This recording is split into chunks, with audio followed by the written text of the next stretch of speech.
Hey everyone, Daniel Stoneball here, author of Solomon's Song, and I just want to jump on here and tell you about a book that I wrote a few years back called Brickman: How I Discovered My Not So Secret Identity.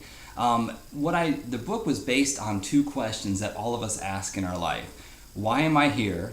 And if God loves me, then why would He let something bad happen in my life?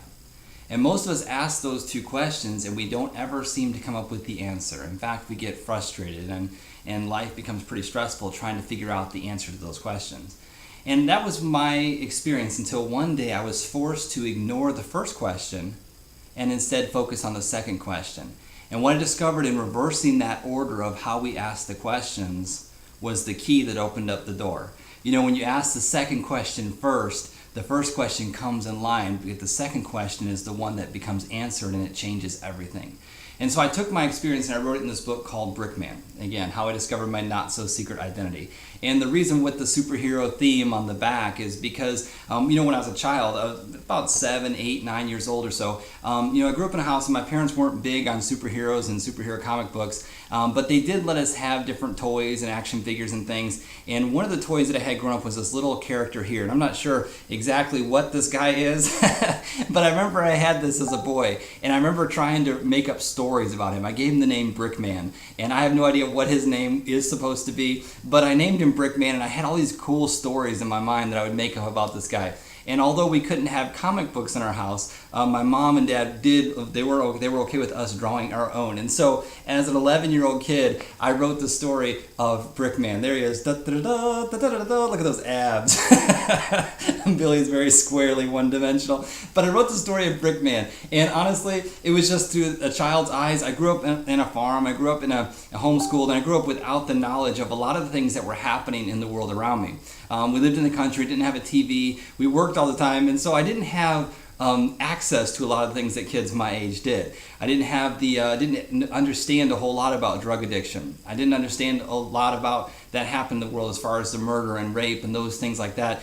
Things that I would later come into as an adult and understand in a very personal way. But here we got Brickman here, and there's a little story here. It's little paneled comic books and stuff. And looking back at this is pretty cool for me to see. And so just a few years back, I was going through some of my stuff and I found this comic book. Like somehow it survived. It's got the tape. You can just see the pages are taped together, and it was stapled. The rust is on the side here. But I found this comic book and it just broke my heart when I found it. And the reason why is because as an adult, I had shifted into a role for a living that worked as an addiction recovery center or program director. And so I was introduced to a lot of the things in the world that I'd seen that I wasn't aware of as a child. And I just got to see that side of life. And really, when you start to see that, you understand that you're working with people who make decisions based upon a lot of pain in their life because they're really spent the questions asking, why did you let this happen to me? Why am I here? Those same questions that I was asking in my life.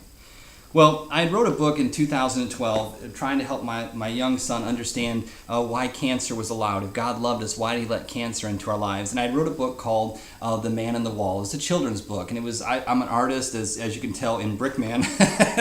I like to draw, but everyone I talk to says that I can only draw stick figures. And so I wrote this book with this message called The Man in the Wall, and I used a stick figure because everyone can identify with that. It was a very simple book right here, and it was a very simple book that helped people understand, if God loves me, why does He let pain into my life? And so I was trying to help my 4-year-old son understand, why would God let cancer into our family's life? And I used this, and he got it. Like, he got the message of the book. And I started using this as a teaching tool in the recovery program to help people understand God was with you the whole time. And while you thought you were alone and while you thought you were struggling, He was there. And this little tool for a 4-year-old was answering questions that 40-year-olds had. And so, this is about this time, fast forward here, this book has been written, I've been directing this ministry, I'm going through some boxes and I find this story.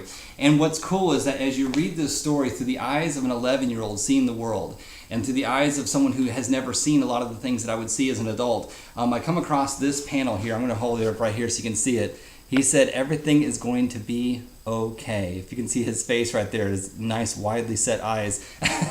But really seeing the message of this book all throughout this little kid's comic book was powerful to me because I discovered that God had put this message of this in my heart when I was someone who would never have seen the things that this book was written to explain. I was at a different stage in life, but this message was with me the whole time. And so that comic book, I knew I had to write this book. I had to explain the story of this, and I had to explain the story of this, and how this right here is in all of us. It may not be the same message, but we have this in us, and it's how to unlock this to turn that into this, and how to make what's inside of us become who we are, and to help shape our message and our purpose. And so that's what this book comes from. And so I'm challenging you to get this book. You can get this at danielstombaugh.com. You can get this on Amazon. It's a very well put together book. It's a very easy read, and you're going to enjoy it, and you're going to love the different, the light-hearted writing style in this book.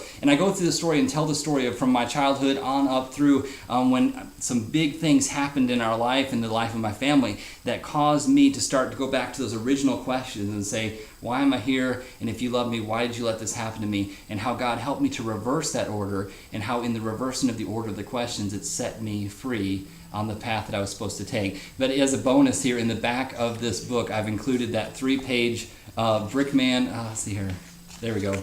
The first issue of Brickman, Brickman #1 is included in the back of this. And I'm excited for you to get this. You can get this, like I said, on Amazon.com, or you can get this on danielstombaugh.com. Well, in fact, when you go to danielstombaugh.com, you'll be able to see this book in a lot better detail and read a little bit more about this and some other materials and resources. Thank you for watching this. Hope you have a fantastic day. Bye-bye.